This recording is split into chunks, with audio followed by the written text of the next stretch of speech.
The Stone Roses are an English rock band formed in Manchester in 1983. They were one of the pioneering groups of the Madchester movement that was active during the late 1980s and early 1990s. The band's most successful lineup consists of vocalist Ian Brown, guitarist John Squire, bassist Reni, and drummer Reni.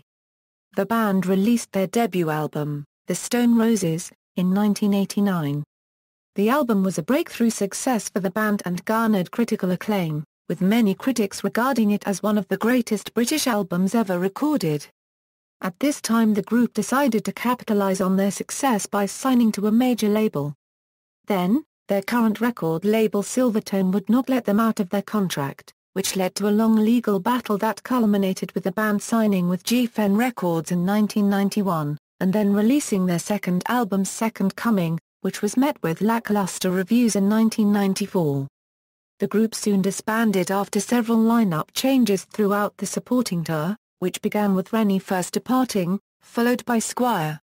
Following much intensified media speculation, the Stone Roses called a press conference on October 18, 2011 to announce that the band had reunited and would perform a reunion tour of the world in 2012, including 3 homecoming shows in Heaton Park, Manchester. Plans to record a third album in the future were also floated.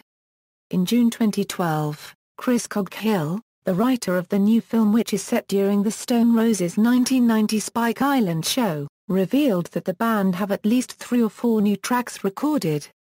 In June 2013, a documentary about the band's reformation directed by Shane Meadows entitled The Stone Roses, Made of Stone was released. History, formation. Ian Brown and guitarist John Squire, who knew each other from Altrincham Grammar School for Boys, formed a short-lived Clash-inspired band called The Patrol in 1980 along with singer-guitarist Andy Cousins and drummer Simon Wollstonecraft. He played several gigs in 1980 and recorded a demo tape, but towards the end of that year decided on a change of direction. Brown had got a taste of being a frontman during the last Patrol show, singing the Swedes' Blockbuster to close the set, with the band's friend roadie Pete Garner standing in on bass, and Cousins wanting to concentrate on guitar. The band members lost enthusiasm in 1981, Brown selling his bass guitar to buy a scooter, and Wollstonecraft joined the pre-Smiths band Freak Party. Squire continued to practice guitar while working as an animator for Cosgrove Hall during the day, while Brown ran a Northern Soul night in a Salford club. Squire and Cousins started a new band, the Fireside Chaps, with bassist Gary Marnie Mounfield, later recruiting a singer named Kaiser and drummer Chris Goodwin, and changing their name to The Waterfront, their sound influenced by 1960s groups and contemporary bands such as Orange Juice. Goodwin left before the band recorded their first demo and, shortly after the demo, Squire asked Brown to join as singer. A meeting with Geno Washington at a party at Brown's flat in Hume, in which Washington told Brown that he would be a star and should be a singer, convinced Brown to take Squire up on his offer. Brown joined the Waterfront in late 1983, for a time sharing vocals with Kaiser.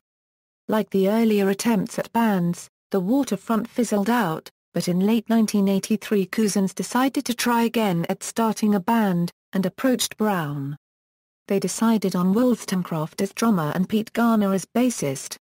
They also decided that they needed Squire in the band, and when he agreed the band's lineup was cemented. Leaving their previous bands behind, they worked solely on new material. Brown's vocal limitations prompted him to take singing lessons for 3 weeks. After rehearsing for some time without a band name, Squire came up with the Stone Roses. Several stories later emerged suggesting that the band had initially been called English Rose or that the name was somehow linked to the Rolling Stones, but these were untrue, Brown explaining "No, I don't know where that English Rose story came from.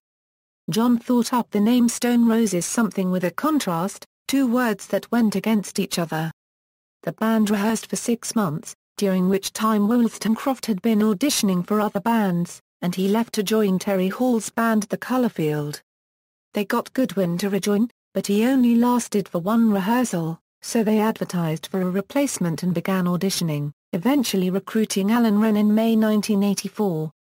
After rehearsing and writing songs over the summer, they recorded their first demo in late August, making 100 cassettes, with artwork by Squire, and set about trying to get gigs. They played their first gig as the Stone Roses on October 23, 1984, supporting Pete Townshend at an anti-heroin concert at the Moonlight Club in London, Brown having sent the demo with an accompanying letter stating, "I'm surrounded by scaffheads, I wanna smash 'em. Can you give us a show?" The show was seen by journalists including Sound's Gary Johnson, who arranged to interview the band a few weeks later. The band received management offers and more gigs soon followed. Howard Jones, who had recently left his job as manager of the horse section Ienda, producer Martin Hannett, and Tim Chambers agreed to work with the band on an album, setting up Thin Line Records to release it, with Jones taking on management of the band, although they had already made a similar agreement with Caroline Reid in London. The band got their first positive press in late December, with Johnson tipping them for success in 1985 in Sounds, with a feature on the band following in January. Early tour and releases: the band played their first headlining gig on January 4, 1985, supported by Last Party, after original headliners Mercenary Skunk had pulled out. The band had their first recording session with Hannett in January 1985 at Strawberry Studios in Stockport, aiming to record tracks for a debut single and an album. Further sessions followed in March, during which they recorded their debut single, the double A-side So Young/Tell Me. The band were invited to play a live session on Piccadilly Radio in March, for which they premiered a new song, I Wanna Be Adored. By this time they had started to build a sizable following in Manchester, and their first gig in the north of England at Clouds in Preston attracted a large audience, but descended into a riot after technical problems and friction between the bands on the bill. The Roses embarked on a tour of Sweden in April, with their first gig in Manchester following on their return, at International One, a venue run by future Stone Roses managers Matthew Cummings and Gareth Evans. A performance at a warehouse party on July 20 helped to build interest in the band, and in August they returned to the studio to record their debut album. Unhappy with the results, and with the band's sound changing, it was shelved. The So Young/Tell Me single, however, was released in September. Frustrated with the lack of attention they were getting locally, they engaged in a graffiti campaign, with Brown and Reni spraying the band's name on walls from West Didsbury to the city centre. It brought them much negative publicity, but added to their increasing notoriety. In 1986 they began working on new material, including Sally Cinnamon, and the planned follow-up singles to So Young were shelved. They parted company with Jones and took on Gareth Evans as manager, using Evans's International One venue as their new rehearsal space. Around this time the band played several UK tour dates including August 11, 1986 at the Mardi Gras Club in Liverpool with local promoter and record label owner Ken Kelly and his band Innovision, at which several record company executives would be in attendance. As Brown and Squire began collaborating more closely on songwriting, they decided that they should take a larger slice of the money than the other band members. Cousins and Reni left the band in protest, although they soon returned, and Cousins played an ill-fated gig with the band at the end of May before being pushed out of the band by Evans after flying home alone while the rest of the band returned in their van. Although they failed to achieve further success in 1986, their repertoire expanded to include songs such as Sugar Spun Sister, taking on influences from bands such as the Jesus and Mary Chain and the indie pop era Primal Scream, and they stopped playing the older songs.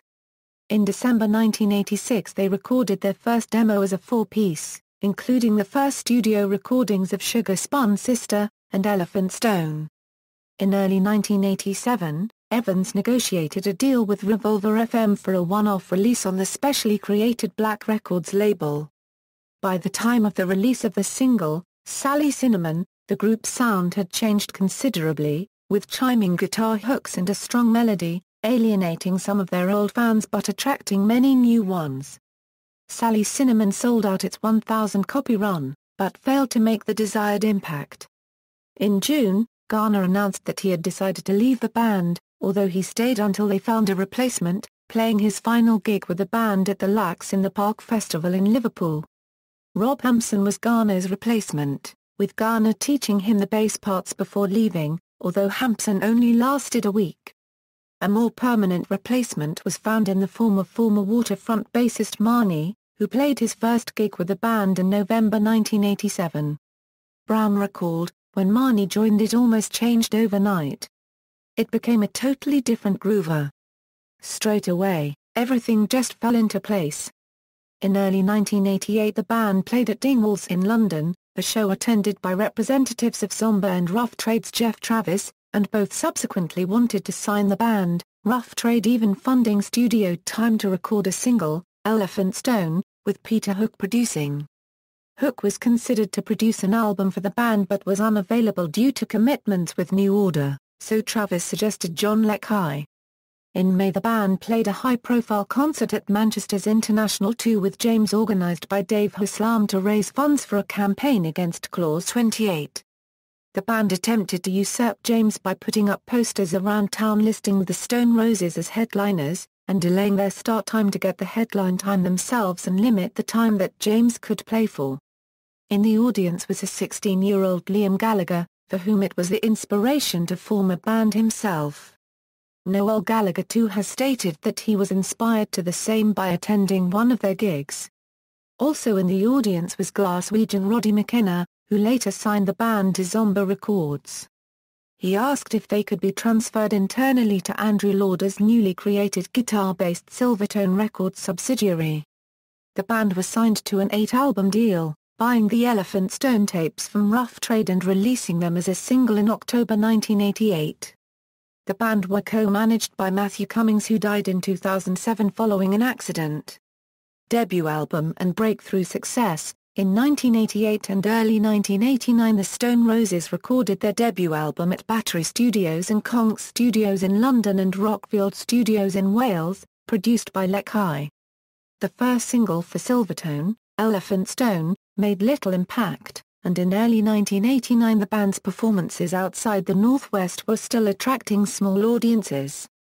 Made of Stone received more press attention and was picked up for airplay by DJ Richard Skinner on his Late Night Radio 1 show, but peaked at number 90 on the UK singles chart. The Stone Roses was released in April/May 1989, initially to mostly positive reviews, and entered the UK albums chart at number 32 in mid-May, the highest position it would reach that year. This was followed with the single She Bangs the Drums, which gave them a top 40 UK hit, and a number 1 on the UK independent chart, and by that point they were receiving much greater press attention and were selling out shows across the country. The band gained widespread notoriety when, 1 minute into a live 1989 TV performance on the BBC's The Late Show, the power failed, prompting Ian Brown to repeatedly roar "Amateurs" at Tracy McLeod. Later in 1989 the band released a double A-side single, Fool's Gold What the World Is Waiting For, which reached number 8 on the UK singles chart in November. Originally intended as a B-side, Fool's Gold quickly became the Roses' most famous song, and a performance of it on Top of the Pops cemented their national fame. It gave them their first top 10 hit, and the album rose to number 19 in the chart early the following year. Their biggest headline gigs in 1989 were to 4,000 people at Blackpool's Empress Ballroom on Saturday 12 August and to 7,000 people at London's Alexandra Palace on Saturday 18 November. The group won 4 NME Readers' Poll Awards that year. Band of the Year, Best New Band, Single of the Year and Album of the Year.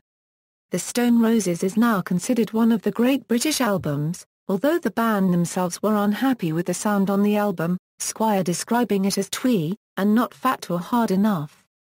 The Stone Roses outdoor concert at Spike Island in Widnes on May 27, 1990 was attended by some 27,000 people. The event, considered a failure at the time due to sound problems and bad organisation, has become legendary over the years as a Woodstock for the baggy generation. In mid-2010 footage of the concert was published on YouTube.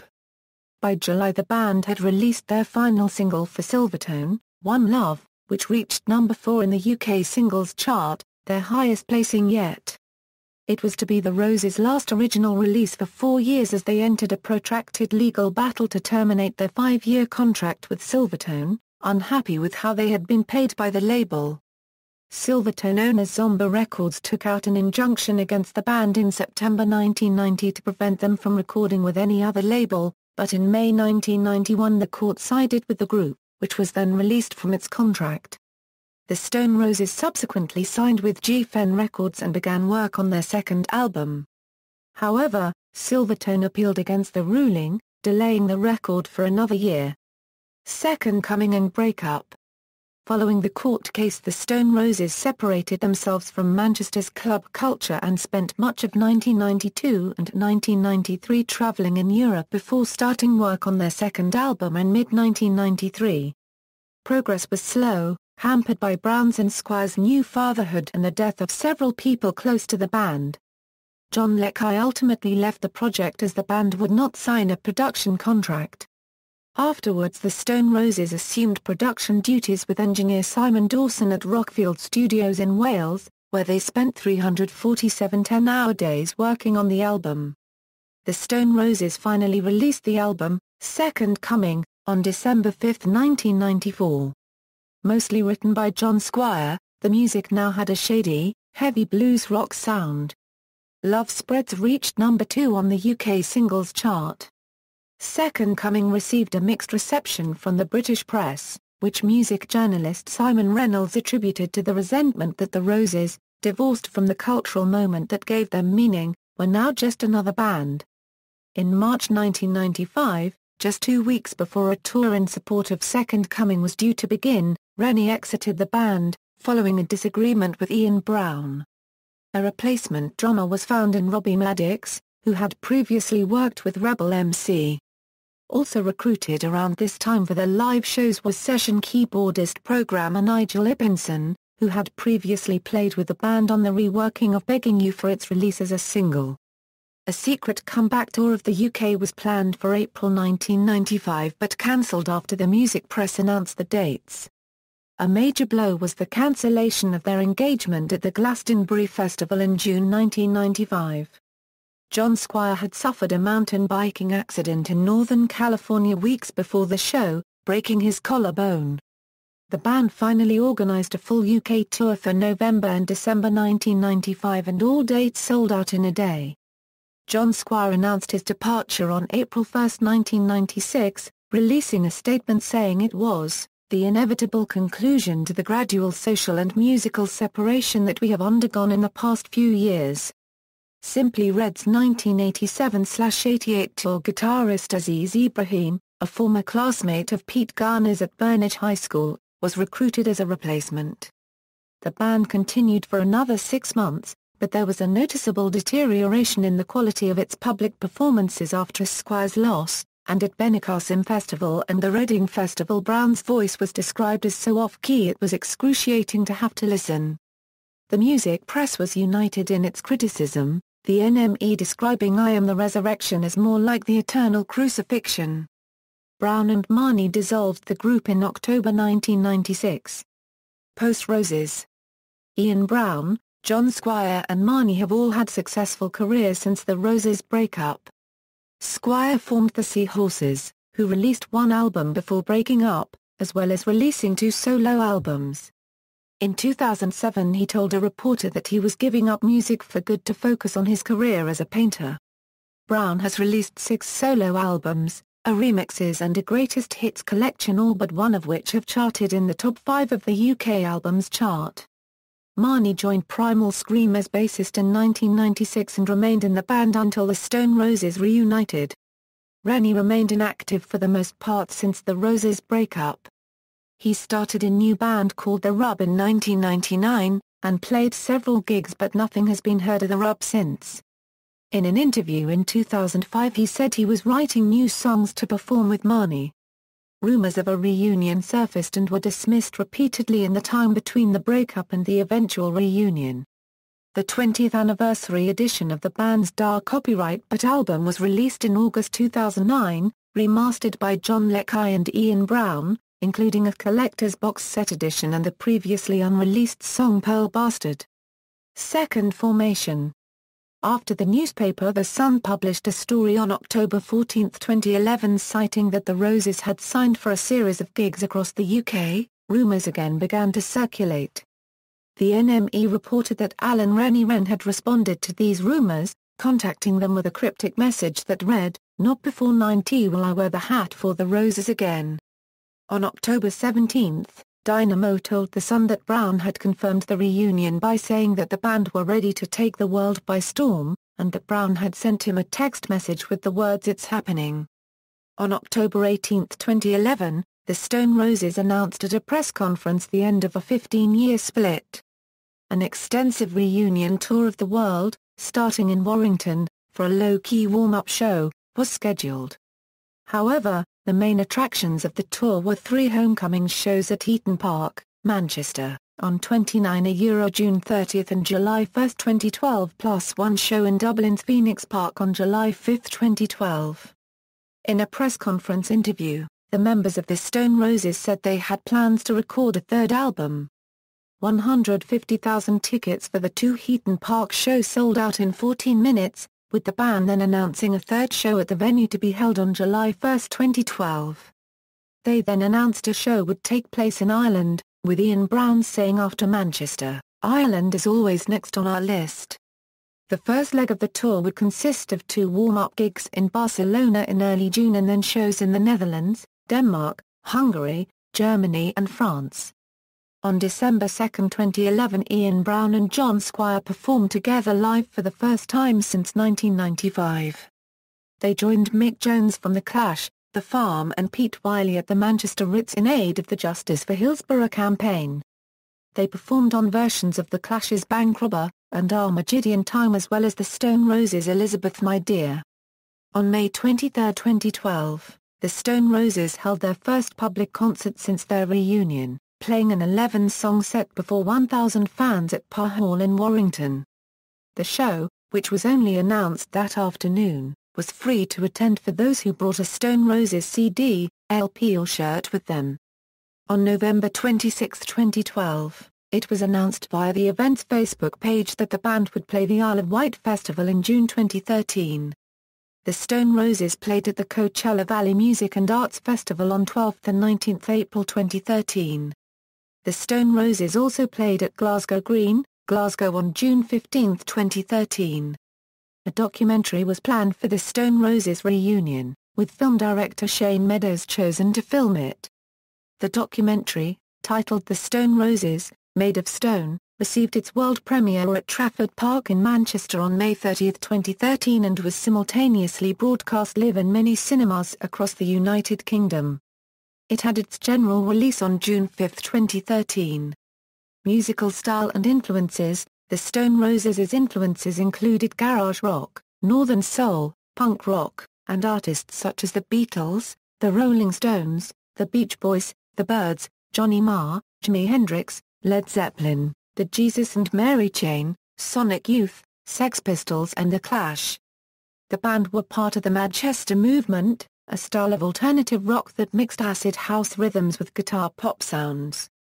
Relationship with the media. During the band's time in the public eye, their relationship with the mass media was vastly different from other self-endorsing bands. They would often display no interest in promoting themselves, and many journalists were confused, and sometimes angered, when their questions were met with complete silence from the 4 Stone Roses. A typical example of their approach with dealing with the press is the Spike Island press conference in 1990. This ended in chaos when the gathered journalists began a small riot, believing the band to be deliberately stonewalling them. As John Robb commented, the Stone Roses would stonewall the journalists, with shy guffaws, muttered asides, dispassionate staring, foot-shuffling silences and complete mind-numbing gaps, punctuated by the odd piece of incisive homespun philosophy from Brown, who occasionally hinted at a well-read mind. There would be complete silence from John Squire, witty banter from Reni, and Marnie spouting off if he let his guard drop. However, Robb clarified that we're no fools when it came to the media. And that, one feature of the band's career had been their ability to stay on the news pages of the rock press almost permanently for years on end, including the years when they did fuck all. And they did this by hardly saying anything at all. Band members. Current members: Ian Brown Euro lead vocals, percussion, bongos, John Squire Euro guitar, backing vocals, Reni Euro drums, percussion, backing vocals, Mania Euro bass guitar, former members, Pete Garner Euro bass, Andy Kuznetsa Euro rhythm guitar, backing vocals, Simon Wollstonecroft Euro drums, Rob Hampson Euro bass, Robbie Maddox Euro drums, backing vocals, Nigel Ipine Euro keyboards, backing vocals, Aziz Ibrahim Euro guitar. Discography. Studio albums, The Stone Roses, Second Coming, Notes. References, Haslam, Dave Manchester, England, 4th Estate, ISBN 1-84015-146-7, Macready, John. So Near So Far. Mojo, May 2002, Reynolds, Simon. The Stone Roses, The Morning After. Spin, May 1995, Rob, John. The Stone Roses and the Resurrection of British Pop, Random House, ISBN 0-09-187887-X, Strong, Martin C. The Great Indie Discography, Canongate, ISBN 1-84195-335-0, Taylor, Steve. The A to X of Alternative Music, Continuum, ISBN 0-8264-7396-2, External links, Official website, www.stoneroses.u, The Definitive Stone Roses Discography, a Coachella Era Euro Unregistered Trademark S. Primatu. The Stone Roses, Why They Matter Today by Don Fluckinger, Rocker Magazine 2013, http://www.physicedabreak.co.uk